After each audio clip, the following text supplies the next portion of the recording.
ባንኮች የማበደር አቅማቸው በመገደቡ ምክንያት ብዙ ብድር ፈላጊ ማህበረሰብ በሚፈልገው ልክ ብድር ባለማግኘቱ ብዙ ቅሬታ በሚያነሳበት ሰዓት እንዲሁም ባንኮች በጉሮሯቸው ተይዘዋል፣ የህልውና አደጋ ተደቅኖባቸዋል በሚባልበት ሰዓት በአንጻሩ ባንኮች እጅግ አስደንጋጭ የሆነ በቢሊየን ማትረፋቸው እያበሰሩን ነው።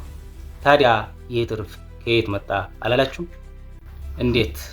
በዚህ ቪዲዮ በሰፊው እንመልከተዋለን። ይህንን ቪዲዮ ላይክ አድርጉት፣ እንዲሁም ለቻናላችን አዲስ ከሆናችሁ ሰብስክራይብ እያደረጋችሁ እስከ ቪዲዮ መጨረሻ አብራችሁን ቆዩ።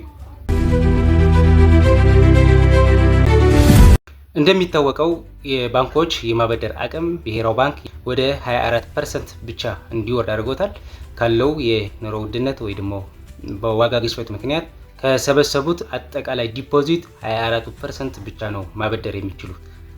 የብዙ ጥያቄ የሆነው ታዲያ 24% ብቻ በድረው ነገር ግን 76% የተቀማጭ ወለድ ወይ ደግሞ ኢንተረስት ኤክስፐንስ እየከፈሉ 24% ብቻ በድረው ትርፉ ከየት ሊያመጡት ይችላሉ የሚል የብዙ ሰው ጥያቄ ነው። በስፔሻሊ ከባንክ ዙሪያ ውጭ ላለ ሰው ትልቅ ጥያቄ ከየት ሊያተርፍ ነው በሚባልበት ሰዓት አንጻሩ እጅግ በጣም ብዙ ትርፍ ማግኘታቸውን እየነገሩን ነው። ለምሳሌ አዋሽ ባንክ አምና ከነበረው ከ100% ጨምሮ ወደ 40 ቢሊዮን አካባቢ ያልተጣራ ትርፍ ማግኘቱን አስታውቀዋል። እንዲሁም ንግድ ባንክ 80 ቢሊዮን አካባቢ ያልተጣራ ትርፍ ማግኘቱን አስታውቀዋል። ታዲያ ይህ ትርፍ ከየት መጣ አላላችሁም? ሚስጥሩ እንዲህ ነው። ባንኮች ብዙ የገቢ ምንጭ እንዳላቸው ይታወቃል። ለምሳሌ አንደኛው የኦፕሬሽን ኢንካም ነው። የሚሰጡት ሰርቪስ ቻርጅ ያገኛሉ። በተለያዩ መንገዶች ሰርቪስ ቻርጅ እያገኘ ነው። ከሞባይል ባንክ የሚሆን ከብድር የሚሆን በተለያዩ መልኩ ሰርቪስ ቻርጅ እያገኙ ስለሆነ ምናልባት ከሰርቪስ ቻርጁ አንዱ የገቢ ምንጫቸው ነው። ሁለተኛ የውጭ ምንዛሬ ነው። የውጭ ምንዛሬ አንዱ ትልቅ ማርሽ ቀያሪ የገቢ ምንጭ ነው ማለት ነው። ይህ ደግሞ ዋናው የብሔራዊ ባንክ ፖሊሲ ውጤት ነው ማለት ነው።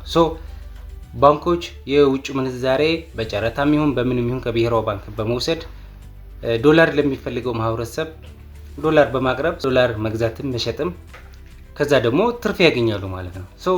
ዋናው ሊሆን የሚችለው ምናልባት 76% ብዙ ፐርሰንት ብር ምናልባት ወጪ ያለው ኢንተረስት ኤክስፐንስ ነገር ግን ያ ብር ምናልባት ዶላር ከተገዛበት ወደ ዶላር ከተቀየረ ካሽ ሪዘርቭ ሬሾም ከዚህ ያለ ምናልባት 10% ቢሆን 66% ብር ያልተበደረ ብር አላቸው ማለት ነው።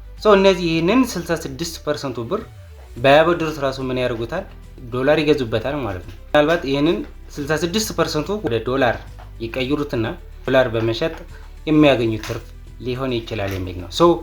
የዘንድሮ የባንኮች ትርፍ በመጠኑ እንደ መግቢያ የአዋሽና የንግድ ባንክ አይተናል። ኢቭን አዲስ የሚባለው ባንክ ገዳ ባንክ እንኳን ከ1 ቢሊዮን በላይ ያልተጣራ ትርፍ ማግኘቱ ማስታውቋል። ይህ ደግሞ በብዙ መንገድ ምናልባት የብድር ብቻ ሳይሆን ብድር አንድ ግብአት ነው። 24% በብድር አለው። ነገር ግን ለ66% ኢንተረስት ኤክስፐንስ ከበር አድርገው ወደ ትርፍ የቀየረው ማንነው ብትሉኝ ምንም ጥርጥር የለውም። ይህ ደግሞ የውጭ ምንዛሬ ውጤት ነው ማለት ነው። ትልቁ የገቢ ምንጫቸው የበዛ ፐርሰንት የያዘው ምንድነው? የውጭ ምንዛሬ ነው ማለት ነው። አብራችን ስለቆያችሁ ከልብ አመሰግናለሁ። እንዲሁም ለቻናላችን አዲስ ከሆናችሁ ሰብስክራይብ ማድረጋችሁን እንዳትረሱ። አመሰግናለሁ።